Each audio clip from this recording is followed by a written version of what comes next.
Ya poco nos queda para ir acabando la epístola de Romanos. Entramos en el capítulo 15, versículos 14 al 33 en esta mañana. Y ya desde hace unas cuantas semanas sabéis que estamos centrados en la parte más práctica de la epístola. Y el texto de esta mañana pues continúa, ¿no? En ese aspecto práctico de la epístola del apóstol. Al profundizar un poquito en el texto, pues he decidido dividirlo en dos grandes partes. Bueno, una parte es más pequeña que otra. La primera parte serían los versículos 14 al 16. Y allí vemos, vamos a ver cómo el apóstol Pablo, al observar o las noticias que le llegan de la Iglesia en Roma, no nos olvidemos que esta es la epístola a los romanos, pues va a compartir, sobre todo en el versículo 14, tres grandes cualidades de las que está seguro que esta Iglesia tiene, esta congregación, una congregación con mucha membresía. Sabemos que la ciudad de Roma era una ciudad grande, era la capital del Imperio Romano. Tres grandes cualidades que el apóstol observaba en esta iglesia, o que le llevaban noticias. Y en segundo lugar, los versículos 15 y 16, vuelvo a insistir, estamos dentro de la primera parte, vamos a ver tres recordatorios que él cree conveniente hacerle a esta iglesia y que también podemos extrapolar a todas las congregaciones que estamos dispersas por todo el mundo, ¿verdad? Y eso lo vamos a ver en los versículos 15 al 16. Y luego la segunda parte, que es la más extensa, pues vamos a ver he encontrado cinco grandes principios de actuación que el apóstol Pablo ha desarrollado en su ministerio y que quiere compartir con la iglesia en Roma y lógicamente, a todas las iglesias a lo largo de la historia. Y dentro de esta segunda extensa parte, lo que acabo de decir, los cinco primeros principios, es el grueso de la predicación, serán del 17 al 29, y después del 30 al 33 veremos una cosa esencial en la que el apóstol Pablo se apoyaba a la hora de desarrollar su ministerio, y que también nos sirve de reflexión para cada uno de nosotros. Vuelvo a insistir, este es un texto muy práctico y vamos allá. Empezamos leyendo el versículo 14. Pero estoy seguro de vosotros, hermanos míos. Fijaos la contundencia con que lo dice, está seguro. A él le habían llegado noticias de cómo andaba la iglesia en Roma. De que vosotros mismos estáis llenos de bondad, llenos de todo conocimiento, de tal manera que podéis amonestaros los unos a los otros. Tres cualidades. La primera, estáis llenos de bondad. La iglesia cristiana en Roma era una iglesia receptiva con los que llegaban. Fijaos, en la capital del imperio, allí llegaba gente de todas las zonas del imperio, hablando distintos idiomas, y era una iglesia acostumbrada a ser receptiva con las personas que llegaban de las diferentes naciones, de las diferentes lenguas. Y también era una iglesia compasiva con todos los necesitados. Llegaba mucha gente también, muchas personas con necesidades. Era una iglesia que respondía a aquellos que tenían cargas, problemas, dolores, preocupaciones. Y esto nos debe servir a cada uno de nosotros como miembros y a nosotros como congregación, pues si estamos siguiendo el ejemplo de esta iglesia, ¿verdad? Una iglesia llena de bondad. Somos receptivos, somos compasivos, tenemos cargas.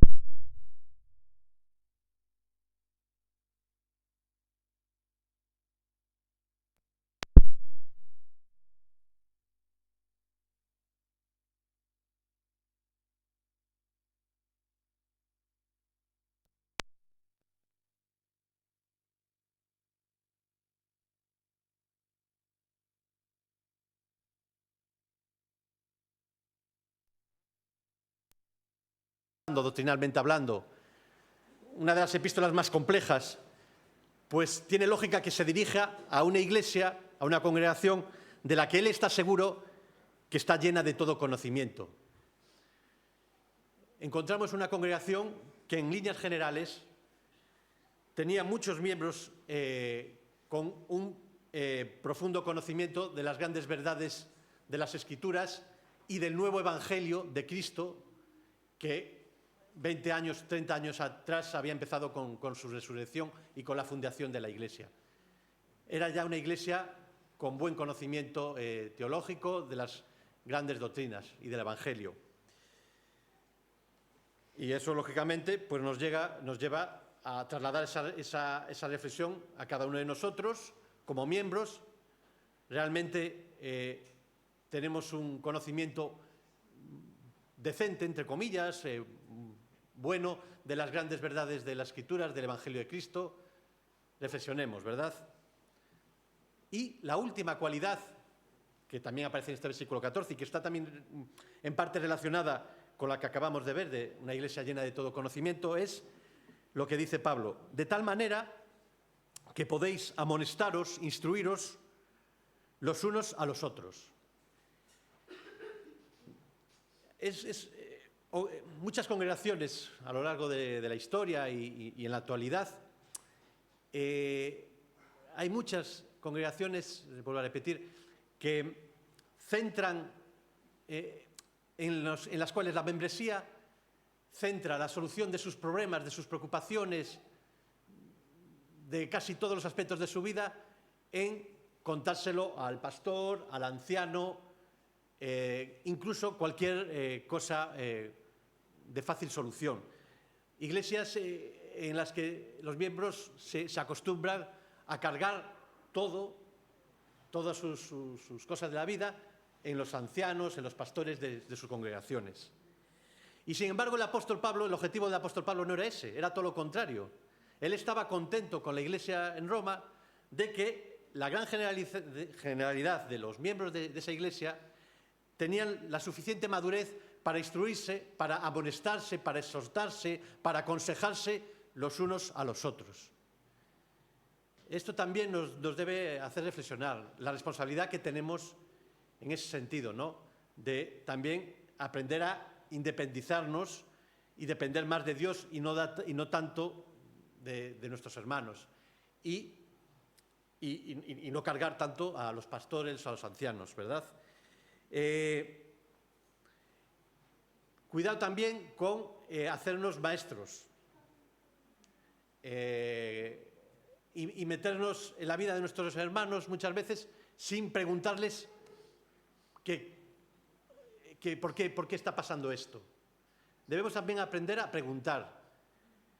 Oye, ¿estás bien? Mira, estoy observando esto. Y escucharlo. Muchas veces vamos en plan maestros, vamos en plan espiritualidad, entre comillas, y ya nos metemos en la vida del hermano y muchas veces sin tener una mínima confianza con ese hermano. Sin embargo, la iglesia de Roma era una iglesia en la que había una comunión, había una confianza y se supone que había una empatía, que cuando un hermano tenía un problema primero se le escuchaba y luego pues el hermano le aconsejaba, le exhortaba, le amonestaba si era preciso. Debemos aprender a no cargar muchas cosas de nuestras vidas en los ancianos y los pastores. Lógicamente, hay veces que hay que hacerlo, pero aprender a hacerlo más en el Señor, hermanos, y en la palabra del Señor. Vamos ahora a 3 recordatorios. El versículo 14 empieza con 3 cualidades, pero el apóstol, como vamos a leer ahora, se atreve a hacerle 3 recordatorios que nos van a servir también a nosotros como congregación y como miembros de esta congregación.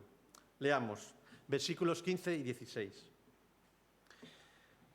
Mas os he escrito, hermanos, en parte con atrevimiento, como para haceros recordar. Y paro aquí.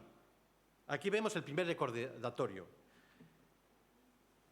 ¿Era la iglesia cristiana en Roma una iglesia con buen conocimiento teológico? Sí. con miembros maduros que se ayudaban los unos a los otros, que compartían sus sentimientos, sus inquietudes, sus objetivos. Sí. Pero el apóstol les escribe esta epístola fantástica, que ya poco queda para terminarla, porque no debemos caer en la arrogancia de pensar que lo sabemos todos, hermanos. Es muy fácil que de repente nos demos cuenta de que estamos dejando de orar, de que estamos dejando de profundizar en la Biblia, de que estamos dejando de reflexionar en las cosas de Dios, de que estamos dejando de evangelizar, de hablar de Cristo cuando surge la ocasión con nuestros amigos, con nuestros familiares, con nuestros vecinos, etcétera, etcétera. Es muy fácil caer en la tentación de vivir de rentas, entre comillas, de la base que tenemos y confiarnos de que ya somos creyentes maduros. Y nada más lejos de la realidad. Necesitamos todos los días trabajar nuestra relación espiritual con Cristo. Necesitamos todos los días hablar con Él. Y necesitamos todos los días orar, tener estudio bíblico, etcétera, etcétera. Cuidado. Nuestra mente es limitada, enseguida nos olvidamos de las cosas. Y necesitamos estar unidos a Cristo todos los días, hermanos. Segundo recordatorio, seguimos leyendo. Por la gracia que de Dios me es dada para ser ministro de Jesucristo a los gentiles, ministrando el Evangelio de Dios. El apóstol sabía que él no tenía ningún mérito en el haber sido designado por Dios mismo como apóstol de los gentiles, como ministro de los gentiles, ¿no? Evangelista de los gentiles. Él sabía que simplemente había aceptado la invitación. Primero había aceptado a Cristo y después aceptó esa responsabilidad. Pero todo era por la gracia de Dios. Él no tenía ningún mérito. Y eso también le hacía sentir esa responsabilidad, esa deuda con el Señor. El Señor, por su gracia, me ha elegido como apóstol de los gentiles. Y cada uno de nosotros tenemos también un ministerio sacerdotal. Somos embajadores de Cristo.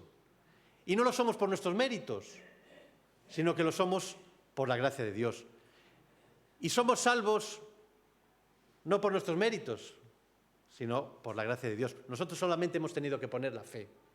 Así que, segundo recordatorio, y esto lo tenemos que tener implantado aquí en nuestro cerebro todos los días. Cuando servimos a Dios, cuando hacemos cualquier cosa para Dios, lo hacemos gracias a su gracia salvífica, por su soberanía. Y nosotros solamente hemos puesto un día la fe sincera. Y tercer recordatorio, que también debemos tener siempre implantado. Para que los gentiles les sean ofrenda agradable, santificada por el Espíritu Santo. Podemos hacer muchas cosas, incluso orar, leer la Biblia, aconsejar, evangelizar, ayudar, pero, cuidado, como lo convirtamos en rutina, como nos olvidemos de que tiene que tener el estoque del Espíritu Santo, de que debemos hacer las cosas conforme a la voluntad de Dios y no por nuestros motivos. Cuando dejamos de analizar si lo que estamos haciendo lo estamos haciendo en el Espíritu Santo o movidos por orgullos muchas veces egoístas, cuando perdemos esa visión de que todo debe ser movido por el Espíritu Santo, mal van a ir las cosas, hermanos. Y fijaos, Pablo lo tenía muy claro. Él, cuando evangelizaba, buscaba que todo fuera santificado por el Espíritu Santo. No hacerlo por sí mismo. Siempre dependiendo del Espíritu Santo, siempre dependiendo de Dios. Cuidado, cuando iniciamos un proyecto, queremos hacer algo bueno, pensemos si está movido por nuestros deseos muchas veces interesados o si realmente lo está moviendo el Espíritu Santo, ¿verdad? Bien, Hemos acabado la primera parte y ahora vamos a la segunda.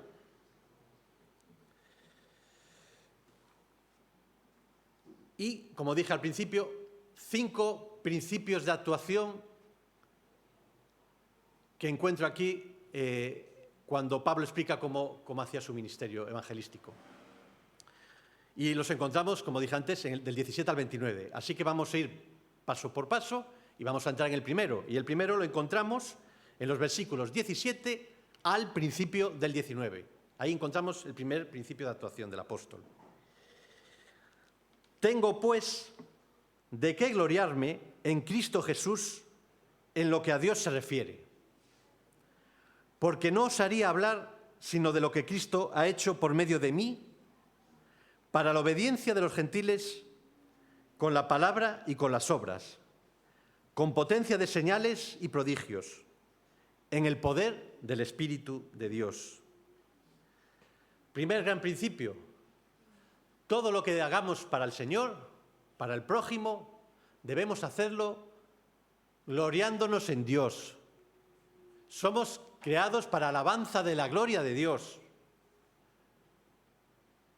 Y el apóstol, en sus años de ministerio, en sus vicisitudes, que son enormes, muchísimas, que vienen reflejadas muchas de ellas en el libro de los Hechos, siempre tuvo claro esto. Él, todo lo que hacía, se gloriaba en Dios. Él, a pesar de que sí, tenía una mente brillante, el Señor le había dado a través del Espíritu Santo muchos dones, tenía una gran personalidad, claro que sí, tenía muchas influencias, tenía muchos contactos, pero él sabía que eso de nada servía si no se dejaba utilizar por Dios, si no dejaba que todo lo que hacía fuese para su gloria. No importa lo mucho o lo poco que tú pienses que puedes hacer por Dios. Lo que importa es que Dios puede hacer muchísimo más de lo que te imaginas a través de ti. Ese es el secreto de la vida cristiana, uno de los secretos. Y el apóstol Pablo lo tenía claro. Toda la gloria era para Dios. Y él se sabía que era un simple instrumento, como cada uno de nosotros, del Señor. Muchas veces, y yo soy el primero, medimos nuestro éxito espiritual, individual y como congregación, pues por el número de asistentes a un acto, por el número de personas que levantan la mano cuando les invitan a aceptar al Señor. Y nos olvidamos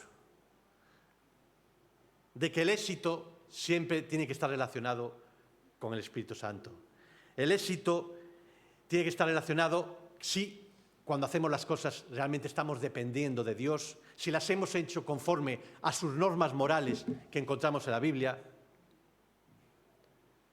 y eso lo descuidamos y nos centramos más como una empresa en objetivos, en números, y descuidamos que lo principal es hacerlo con santidad, para la gloria de Dios, cumpliendo las normas éticas y morales profundas y maravillosas que tenemos en el Antiguo y el Nuevo Testamento.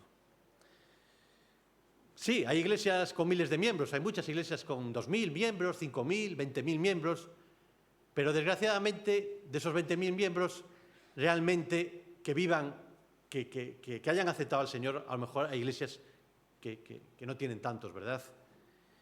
Vivimos en una sociedad en que buscamos más el objetivo que el cómo conseguir el objetivo. El fin no justifica los medios que utilicemos. Todo lo contrario que lo que decía Maquiavelo, ¿verdad? Él decía que el fin justifica los medios, pero no, para el Señor el fin no justifica el vulnerar las normas de santidad y morales de Dios. Tengámoslo presente, porque lo hacemos todo para la gloria de Dios. Con potencia de señales y prodigios en el poder del Espíritu de Dios, empezaba el versículo 19. Todos sabemos, cuando leemos los 4 evangelios y sobre todo el libro de Hechos, que en los inicios del cristianismo los apóstoles, pues el Señor les concedía pues hacer milagros, los utilizaba para hacer señales, prodigios, etcétera, etcétera. Y estamos, la mayoría de los que estamos aquí, convencidos de que a medida de que se fue asentando el Nuevo Testamento, las epístolas del apóstol, los evangelios, el Apocalipsis, etc., pues ya era más que suficiente las escrituras que tenemos, y el Espíritu de Dios, pues vemos cómo poco a poco va, y sobre todo por los escritos de los primeros cristianos del siglo I, II, III, cómo estas señales y prodigios que vemos en el libro de Hechos y los evangelios pues van disminuyendo, ¿verdad? Porque ya no se estaban asentando lo que llamamos hoy en día el Nuevo Testamento. Sin embargo, el poder del Espíritu de Dios sigue igual de poderoso que en los inicios del cristianismo, hermanos. Porque no hay mayor poder transformador, no hay mayor señal poderosa del Espíritu Santo que el ver una vida transformada por el Espíritu Santo, que el ver a un alcohólico creyendo en Cristo y dejando el alcohol, que ver un delincuente entregado a Cristo, que ha aceptado, ha puesto su fe y su vida ha sido transformada por el Espíritu Santo. Que ver a un adúltero reconociendo su pecado y pidiéndole perdón a Dios y ver que su vida ha cambiado. No hay mayor poder que ver vidas transformadas por el Espíritu Santo. Así que, cuidado, el poder sigue igual de poderoso, el poder del Espíritu Santo sigue igual, aunque nos veamos tantas señales y prodigios como sí que pudieron ver los primeros creyentes y que vemos en el libro de los Hechos, ¿verdad? Bien, segundo principio de actuación. Seguimos, vamos a leer versículos, segunda parte del versículo 19 al 21.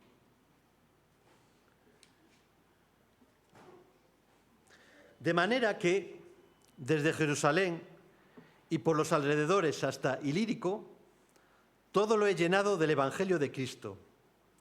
Y de esta manera me esforcé a predicar el Evangelio, no donde Cristo ya hubiese sido nombrado, para no edificar sobre fundamento ajeno, sino, como está escrito, aquellos a quienes nunca les fue anunciado acerca de él, verán, y los que nunca han oído de él, entenderán. El apóstol tenía una misión clara: predicar el Evangelio en los pueblos y ciudades del Imperio Romano, donde él tenía conocimiento de que no se había predicado. Él plantaba iglesias, predicaba el Evangelio, se convertía en personas, él les daba un discipulado, y cuando ya había creyentes con la suficiente madurez para liderar las congregaciones, pues él iba a otra ciudad donde no se había hablado del Evangelio, o él pensaba que no. Él tenía claro, ese fue un principio claro, él era su función, plantar iglesias. Otros hermanos se dedicaban a regar, ¿no? Después los ancianos de las congregaciones pues ya se encargaban en las distintas ciudades del crecimiento espiritual y numérico de los miembros, ¿verdad? Y me vino a la mente pues, lo que estábamos hablando de Fondeván hace unas semanas, de que ese fue el origen, el motivo principal con el que en el año 1949 se creó Fondeván, que era poder alcanzar pueblos y ciudades que no habían escuchado del Evangelio de salvación de Cristo, ¿no? De que la salvación es por fe y por la gracia de Dios y no por obras, ¿no? Ese fue el principio de la fundación de Fondeván en el 49. Es más, hasta el año 1965, en España no había misas en castellano. Todas las misas eran en latín. Y fue a partir del Concilio Vaticano en el 63 que no se determinó que se hiciesen misas en los idiomas de cada nación. Así que imaginaos la importancia que tuvo los inicios de Fondeván en el año 1949, ¿verdad? Siguiendo este principio también del apóstol, ¿no? Llevar el verdadero evangelio a los lugares donde no se había escuchado realmente en serio. Bien, pues eso también, extrapolarlo a nuestra responsabilidad como sacerdotes, como embajadores de Cristo, que somos cada uno de los que hemos creído en Él, pues también nos debe abrir la mente y enfocar, no olvidar y ver la importancia que tiene el enfocar nuestra vida espiritual en escuchar, preocuparnos por los problemas, por los sentimientos, por las opiniones de las personas que todavía no han dado el paso de creer en Cristo como su Señor y soberano. De tener un enfoque pionero, allá donde vayamos, ¿verdad? No perdamos de vista este principio, ¿verdad?, de actuación. Vamos avanzando, ya vamos terminando. Tercer principio de actuación del apóstol. Versículos 22 al 24, vamos allá. Por esta causa me he visto impedido muchas veces de ir a vosotros. Pero ahora, no teniendo más campo en estas regiones y deseando desde hace muchos años ir a vosotros, cuando vaya a España, iré a vosotros una vez que haya gozado con vosotros. Podemos caer en el error, que el apóstol no lo tenía. Podemos caer en el error, y caemos muchas veces, y yo analizando mi vida lo reconozco, de vivir la vida cristiana de forma automática, sin un plan organizado, sin unos proyectos a corto, medio o incluso largo plazo. Sin embargo, aquí vemos cómo el apóstol ya llevaba años planificando organizadamente, ya tenía en mente él visitar a sus hermanos en la fe en Roma y después hacer un viaje misionero a España. Nuestra vida también, claro que tenemos que depender del Espíritu Santo, pero también debemos planificar y someterlo en oración al Señor, pero tiene que haber algo organizado, ¿verdad? Como creyentes, como sacerdotes individuales y como congregaciones, ¿verdad? Como congregación. Un plan de futuro. Cuarto principio de actuación del apóstol, versículos 25 al 28. Mas ahora voy a Jerusalén para ministrar a los santos, porque Macedonia y Acaya tuvieron a bien hacer una ofrenda para los pobres que hay entre los santos que están en Jerusalén. Pues les pareció bueno, y son deudores a ellos, porque si los gentiles han sido hechos participantes de sus bienes espirituales, deben también ellos ministrarles de los materiales. Así que, cuando haya concluido esto y les haya entregado ese fruto, pasaré entre vosotros rumbo a España. Esto es importante, hermanos. No debemos embarcarnos, comprometernos en nuevos proyectos, compromisos, sin antes haber dejado bien atados los que tenemos que solucionar. Y el apóstol, ya hacía años antes de que escribiera esta epístola, y de esto se nos relata en Hechos 15, en el Concilio de Jerusalén, tenía ahí algo ahí que decía, esto tengo que cumplirlo. ¿Qué había pasado en Hechos 15, en el Concilio de Jerusalén? Pues que tanto a él como a Bernabé les habían encomendado los ancianos de la iglesia en Jerusalén que no se olvidaran de los pobres, de los hermanos pobres de esa congregación. Y Pablo no se olvidó.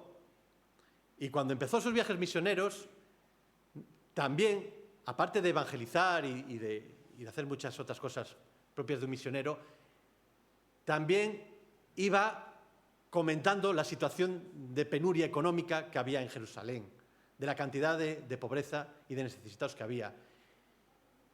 Y anunciando y exponiendo esa situación, pues consiguió reunir, como aquí vemos en este texto, una ofrenda de las iglesias de las zonas de Macedonia y Acaya, y aunque habían pasado años, él cumplió su promesa.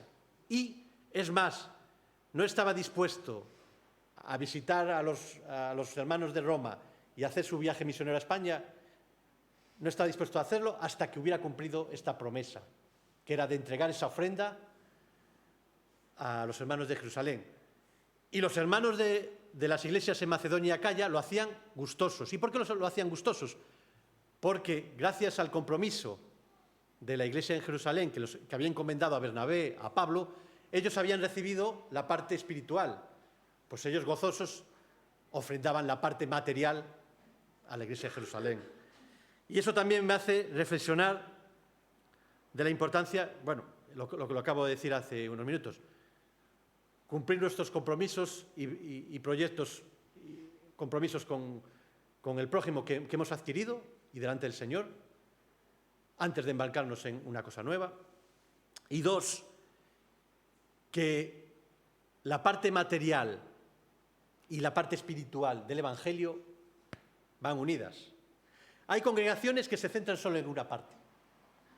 Lo importante es la doctrina. Y la parte material, y se olvidan de textos como este, se olvidan de la parábola del buen samaritano, etcétera, etcétera. Y luego hay otras congregaciones que hacen al revés. Se centran en la parte material, todo ayuda al necesitado, tal, y descuidan mucho la parte espiritual. Y no, hay que hacer las dos, son importantes, están unidas. No lo olvidemos. Pablo lo tenía muy claro. Y por último, quinto principio. Versículo 29. Y sé que cuando vaya a vosotros, llegaré con abundancia de la bendición del Evangelio de Cristo. Cuando él desarrollaba su ministerio, él confiaba en que siempre iba a tener la bendición de Cristo. Ya lo había visto en el pasado, cómo se habían convertido centenares, miles de personas a través de la predicación de la palabra a través de él y de sus colaboradores que le acompañaban en los diferentes viajes misioneros. Pero él seguía confiado. No sé, es decir, estoy confiado de que cuando vaya a vosotros, y sabemos que tardó en llegar a Roma, voy a ir con bendiciones de Cristo, voy a seguir teniendo bendiciones de Cristo en mi ministerio. Y es verdad, cuando vemos los últimos capítulos del libro de Hechos, vemos que tuvo un naufragio que acabó en la isla de Malta, pero las bendiciones seguían convirtiéndose personas, seguían fundándose iglesias, etcétera, etcétera. Y nosotros, cuando hacemos cosas para Dios, para el prójimo, ¿las hacemos confiando en que van a ser bendecidas por Cristo? ¿O ya dudamos y pensamos inconscientemente, lo voy a hacer por si a lo mejor sale bien? ¿Con qué fe hacemos las cosas, hermanos? Terminamos. Los 5 principios los hemos visto y terminamos con algo que para Pablo era esencial a la hora de apoyar su ministerio.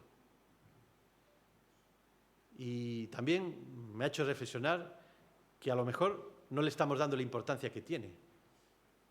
Y para Pablo, para el apóstol, la tenía. Leamos versículos 30 al 33. Pero os ruego, fijaos, os ruego, hermanos, por nuestro Señor Jesucristo y por el amor del Espíritu, fijaos la importancia que le va a dar el apóstol a lo que les va a decir ahora. Que me ayudéis orando por mí a Dios. Pablo veía fundamental la oración de las congregaciones por él, por su ministerio. Que me ayudéis orando por mí a Dios. ¿Y qué les pide? 3 cosas.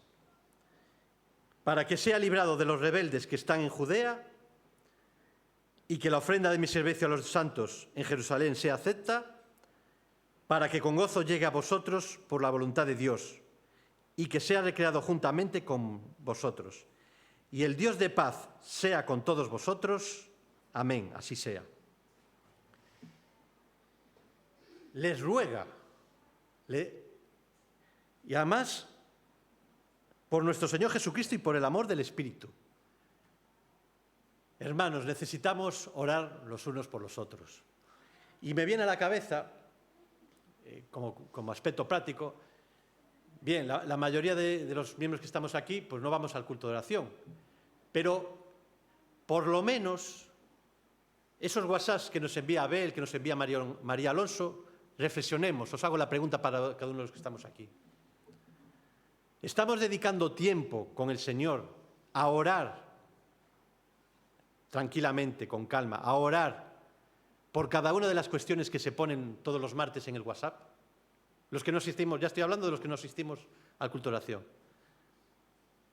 ¿Somos conscientes de la importancia que tiene el orar por ministerios, por enfermedades, por todas las cosas que, por ejemplo, vemos en el culto de oración? Aprovechemos las nuevas tecnologías. Aprovechemos que hace 10 años empezaba a sonar la palabra WhatsApp.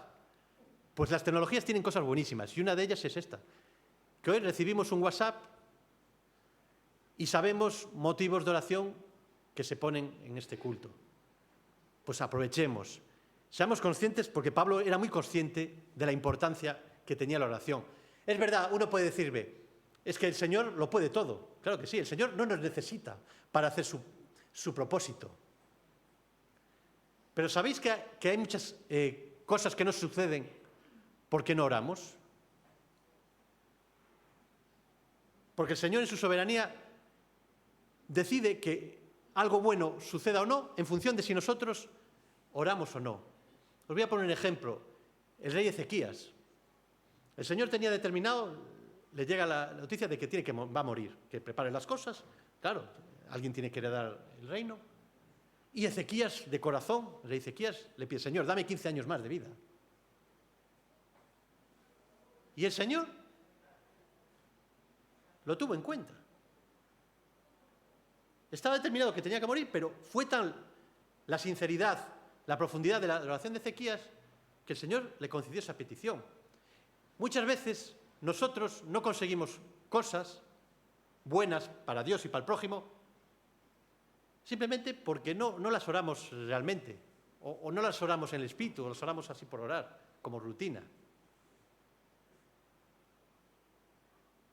Y Pablo era consciente de estas cosas. Y es más, todas estas 3 peticiones que acabamos de leer, que les pide que hagan ellos, se cumplieron las 3. Primera, para que sea librado de los rebeldes que están en Judea. En el libro de los Hechos se nos relata que cuando estaban a punto de matarlo a pedradas, porque él sabía que tenía enemigos allí en Judea que le estaban esperando con los dientes largos para cargárselo, vemos como una parte del ejército romano lo salva in extremis. 1. Segunda petición, primera petición que se cumplió, y que lo podemos encontrar en el libro de Hechos. Segunda petición que se cumple. La ofrenda de mi servicio a los santos en Jerusalén se acepta. Efectivamente, él pudo entregar esa ofrenda hecha con todo el amor de los hermanos en Macedonia y en Acaya. Él la pudo entregar y cumplir esa promesa que le había hecho a los hermanos en Jerusalén bastantes años atrás. Y tercera petición que también se cumplió, para que con gozo llegue a vosotros por la voluntad de Dios y que sea recreado juntamente con vosotros. Efectivamente, creo que en el último capítulo de Hechos vemos como una delegación, después de todas las vicisitudes que tuvo que pasar Pablo allí en Malta, todo ya sabemos, podíamos estar horas y horas hablando, llega ya cuando estaba acercándose a Roma, en las proximidades de Roma, era tal el deseo que tenían estos hermanos de la iglesia en Roma, que ya mandaron una delegación a recibirle. Y Pablo pudo estar con ellos, disfrutar de su comunión, y pudo estar en una casa durante al menos 2 años recibiendo y predicando el Evangelio a todo aquel que quisiera. Se cumplió también. ¿Qué hubiera pasado? A lo mejor si los hermanos de Roma no hubieran orado. Claro que Dios puede hacer todo, claro que sí, Él puede hacer lo que quiera, y lo va a hacer, tiene su propósito.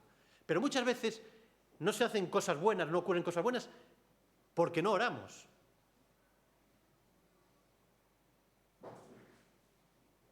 Así que seamos conscientes de esto, ¿verdad? Oremos.